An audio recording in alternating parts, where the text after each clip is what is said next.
They fought for multi-party democracy. So every time we'll have young people. But what must be put is that all these rights that we gained under the Bill of Rights, they have limitations. They come with limitations. They come with morals. They come with responsibilities.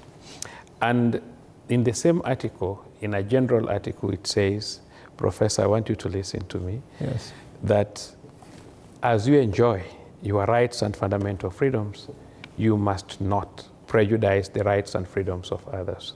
yeah. And that is why today we prejudiced, the demonstrators prejudiced the rights and freedoms of very many people. Those who wanted to open their shops. You remember, there are people that they rely on the daily work to feed their families. So I would just ask Professor that as we agitate, it's good to agitate. It's good to poke holes on areas that we think government is not doing well. It's our government, and therefore it is our responsibility to point out what is not right. But what we say is, can we follow the law? If it's a matter of picketing, demonstrating, assembling, presenting petitions, then let's do it as per the Public Order Act. Let's notify. All right, but if there is a violation of a law, like maybe you can reflect back and say there was a violation of a law today, was it justified for the police to use live bullets? And no, should you kill or should you kill you instead mentioned, of maiming? You mentioned something, excessive force. Use of excessive force. For those of us who have been taught force both in law and in action, is that you use force as a security agency, replying to equal measure of force used. When somebody is not armed, somebody is not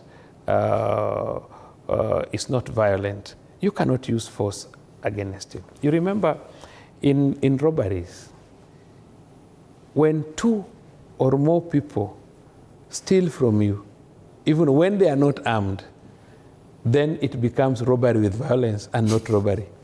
That is what the law provides for. A person who is armed, if he's one, it's still robbery with violence if he steals from you. If there are 2 people, even if they are unarmed.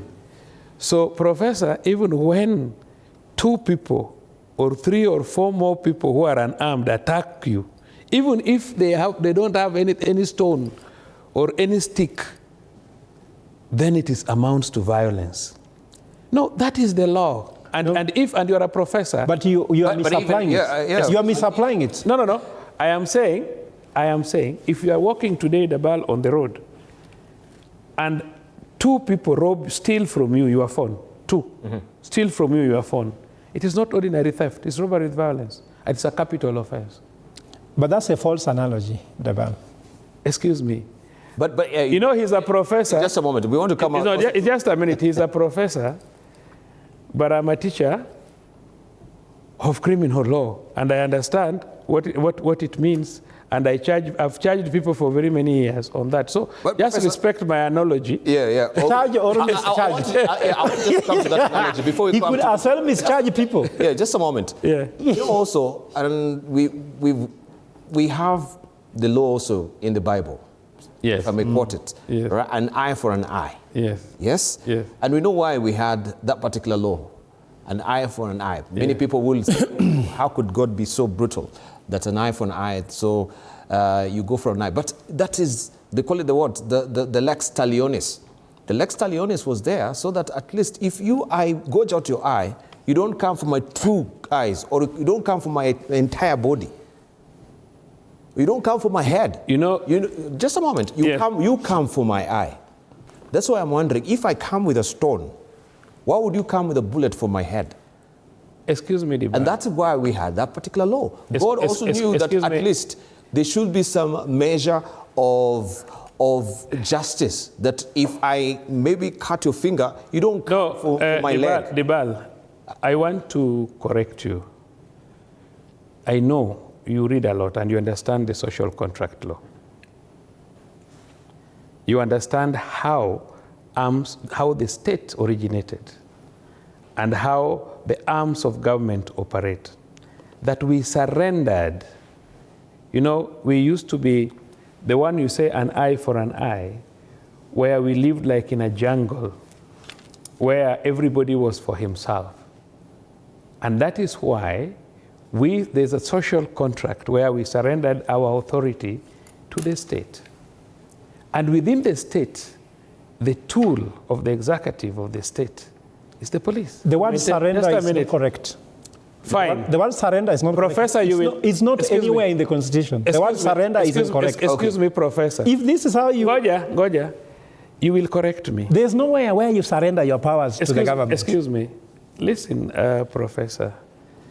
You can even lend it. What we are saying is you can no longer, we are not in a state of nature where you can just go and... The word is delegate. The word is fine. I agree. Okay. No, just give me a minute. We have time because we have come here to talk. That's why you called us. Just give me a minute. I'm talking about the social contract on how the state formation came about. And even if the language you are using, whether it is surrender or... No, the word is delegate. Surrender fine. Is too serious. Even if you delegate. But what I'm saying is that in the process, we are no longer in the law of the jungle, where if you fight me, I fight you. Mm-hmm. And that is why the police is necessary for us to ensure there's maintenance of law and order. That is why when somebody commits an offense against you or somebody steals from you, you report him to the police. If you look at the population of the public vis-a-vis the population of police, even if you take the whole police service and you bring them to Nairobi and you take the whole population of Kenya, the police officers, even with guns, they'll do nothing to the public. And that is why respect for uniform and police officers is very important. We cannot have a country where citizens can beat up a policeman. Remember, like the girl was picked from a motorbike and beaten thoroughly. The officer was picked from the rest and beaten. Once you have that kind of a country where people have no respect for the police, thank you. Then we are going nowhere. All right. Let me come to... That is state of anarchy. Yeah.